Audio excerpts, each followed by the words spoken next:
মানুষেরা কাজের বাহানা দেখিয়ে নামাজ কাজা করো না গো, খিদা দেখিয়ে নামাজ কাজা করো না গো, কোথায় আছো দেখিয়ে নামাজ কাজা করো না গো।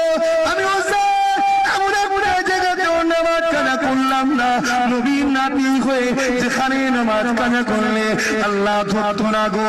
একটা ফরজ কাজ করছিলাম আমি হককে জিন্দা করার জন্য, কিন্তু তোদেরকে মেসেজ দিয়ে গেলাম খবরদার তোরা বলবি না দোকান আমাকে একা চালাতে হয়, কি করে নামাজ পড়বো, দোকান বন্ধ করে দেবা, নামাজের সময় নামাজটা পড়লে কারবারে বন্ধ করে দেবা, নামাজের সময় নামাজটা পড়লে এ দুনিয়া মহিলারা খবরদার বলবেন না বাচ্চা মুখে দিয়েছে কাপড় নাপাক হয়ে গেছে, হোসাইনের থেকে কি বেশি আপনি বিপদে ছিলেন, এইরকম কি মঞ্জিলে আপনি রয়েছে পবিত্র কাপড় গোসল করে নে পরে নে নামাজ পড়লা।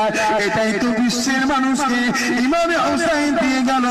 আজকে যত ছেলে এখানে বসে আছো যারা নামাজ কাজা করো তাদেরকে অনুরোধ করে দিয়ে যায় ইমামে হোসাইন যদি অন্তরে থাকে কাল থেকে এক ওয়াক্ত হলো আল্লাহকে সিজদা করো, ঠিক না বেঠিক?